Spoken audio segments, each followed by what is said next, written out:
Okay, first I'm going to say all praises, glory, and honor to Yahweh Bashim El Shah, Bashim Gakadash. Yadawana, say others, apostles, teachers, great millstone for my learning and shooting. I'll say Shalom to the hopeful elect of Israel. And,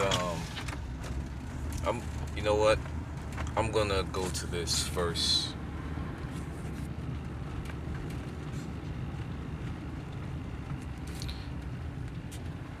You have, a lot like what IUIC and these other, different groups talking about how we're in a new covenant.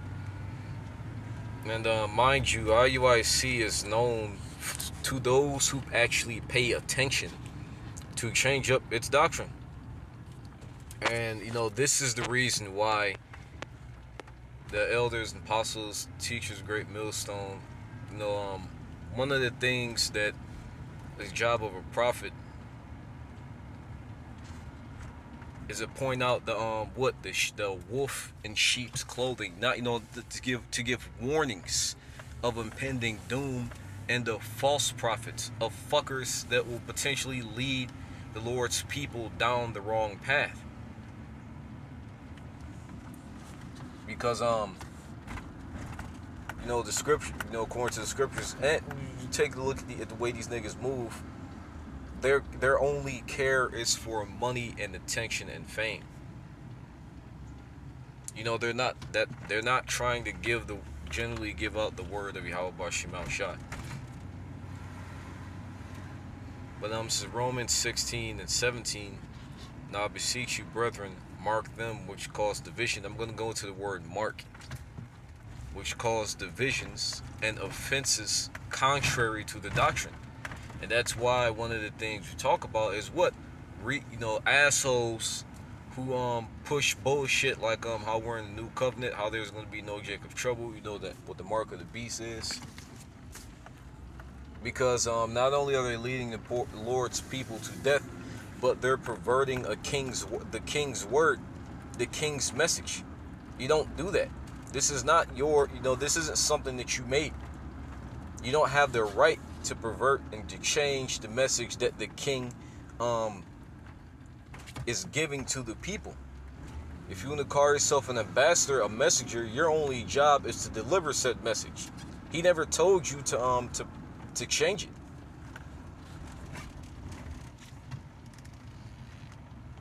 And there was a brother that had a vision about IUIC making it, members of IUIC making it onto the chariot. I think it was on the chariots, and they met up in like this big amphitheater type arena. And you had GMS camps and you had IUIC, but IUIC, they were led down a hall and locked behind some big metal door. And he didn't really say what happened to him, but we can assume what happened to him. But as they're being led, their unease, you probably already saw the video, but their unease began to grow because they thought that they were right, calling on the name of Jesus is the correct way. But they got that weird uneasy feeling as they were being led down this corridor. But the men of Great Millstone, GMS camps were divided into 12 groups according to the tribes that they were, according to the tribes that they were. But the point being is what there's a division. And that's something that I thought was very interesting, because there's no way there's going to be a punishment for perverting the word of the Lord and for the bullshit that these niggas are doing. There's no way in fuck that there's a happy ending to what these niggas are doing. And I'm like that's something that I'm zeroing in on. These niggas, they don't fucking get it. That's something that you don't do. Even if you don't like the message, that's something that you don't do, because there are consequences for doing that.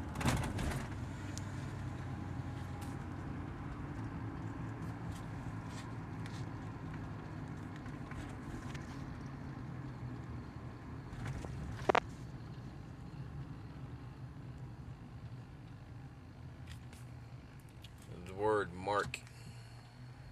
And it says, which ye have learned, and avoid them. They're causing all types of division. Especially when you have newer people that may come into the truth, you know? Niggas would be confused.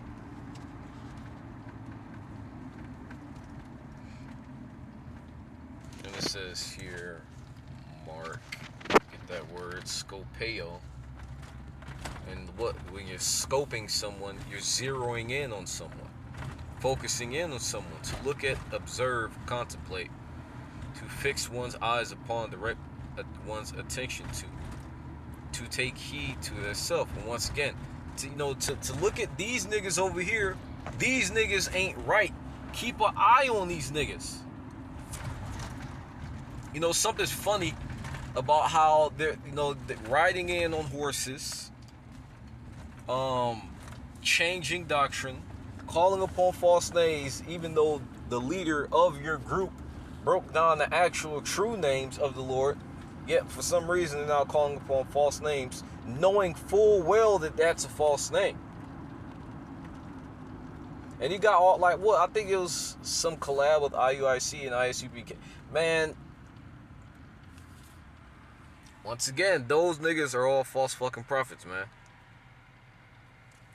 Now I beseech you, brother, and Mark, and I'm gonna, where was I? Jeremiah 20, was it 23?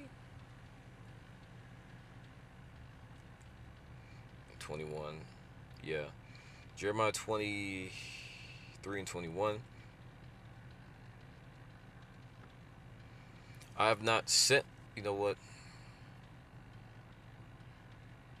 Yeah, I have not sent these prophets, yet they ran. I have not spoken to them, yet they prophesied. But if they had stood in my counsel, if they obeyed the word of the Lord, if they actually listened and obeyed, and that caused my people to hear my words, then they should have turned them from their evil way, from the evil of their doings. And Lord says that, the men that he sent are the men that are going to be giving the word that he gave them. But you have all these other random niggas, just rando niggas. Wow, the moon is actually that's the closest I've ever seen the moon to the earth. But random niggas. And then you got, IUIC camp, not IUIC, but niggas who knows that they're Israelites, spouting all kinds of nonsense.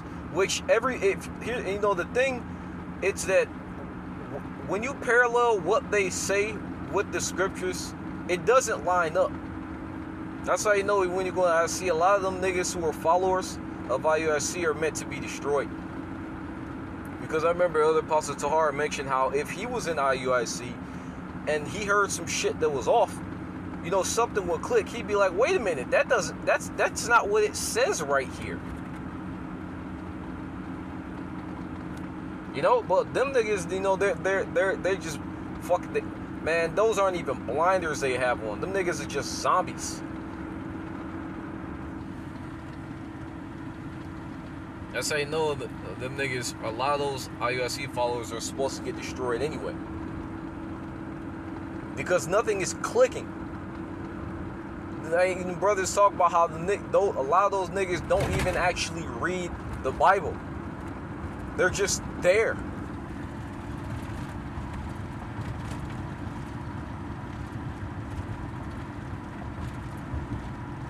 Verse 25, I have heard what the prophets say, that said, that prophesy in my name, saying, I have dreamed. How long shall this be in the heart of the prophets that prophesy lies?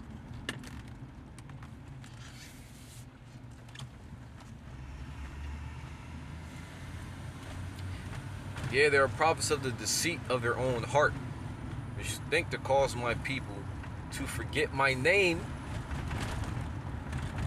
by their dreams, which tell every man to his neighbor, as their fathers have forgotten my name for Baal, for demons. And Jesus Christ is a fucking demon. Well, he's really a guy who fucked his sister. But Jesus Christ is a fucking demon.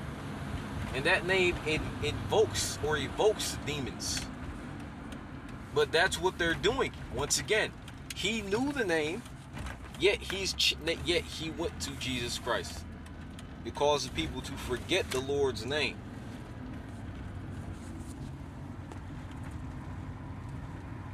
And where you find the name, well, literally, it is when you go to the blue letter. It is in the blue letter. Both the names Yahweh and Yahweh Shai, they are in the blue letter. The prophet that hath the dream, let him tell the dream. He that hath my word, let him speak my word faithfully. What is the chaff to the wheat? And what? Those that are slated to salvation. The true prophets. These false prophets are nothing in comparison to the true prophets, and you can see that. Like once again, the men of Great Millstone and the men who are affiliated with Great Millstone. There's a power that the true prophets always have that the false prophets never had, and you can feel it. You can see it when they're breaking things down, when everything is lining up perfectly. But these false niggas, they're what was it? They said without wind. They're cotton candy pillow niggas. They're empty. They don't have the spirit.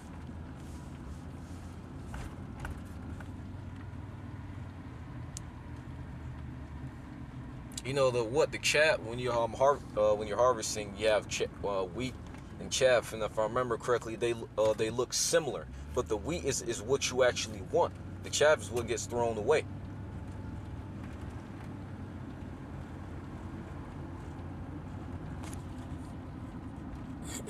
But same thing, the true prophets are the ones that you want, the ones that actually have the power of the Lord. The wheat, but the chaff, these false niggas who spout bullshit. And I don't watch IUIC. I probably should, not like to learn it, but just to see how they break shit, how they the little break shit down and whatnot. But whether it's them or whether it's these other weirdo niggas, you can see that there's no power behind them. Once again, the things that they say, it doesn't line up. They try to do all these gimmicks to try to make up. That's another thing. They have a lot of gimmicks to make up for what they're lacking in the spirit. Which that's all you need. The sword of the word of the Lord is the most powerful thing on this earth.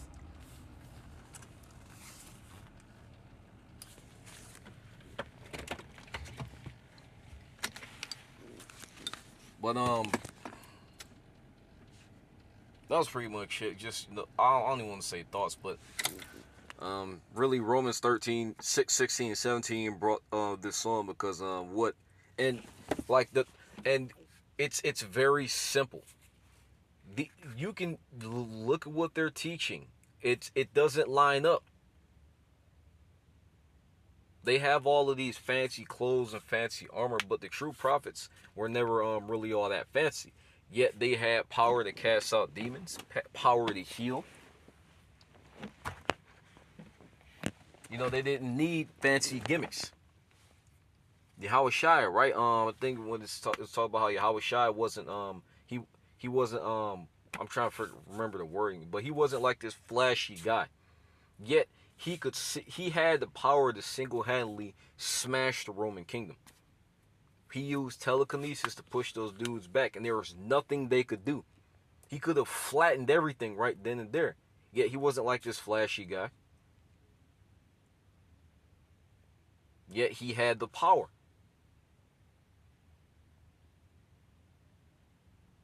If you niggas don't understand that the Lord isn't always going to be dealing with, he has a track record of not of lifting up those that are humble and lowly. Moses, right? He wasn't an excellent orator, but look what he used Moses to do. And nothing. If I remember correctly, the scripture said Moses is the most humble out of all of Israel.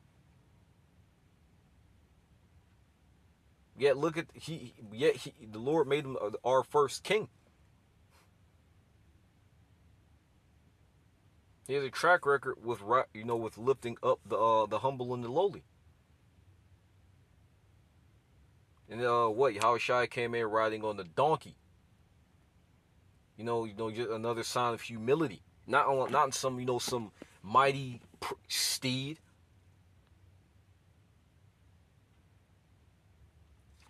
But That was it. Hope is that final say. All praise this glory now. How about Shema Shah, Bashim Gakadash, the bronze elders, apostle teacher, and Melso, probably on the true show. I'm to hope, look, Israel, instruction, battle on great America.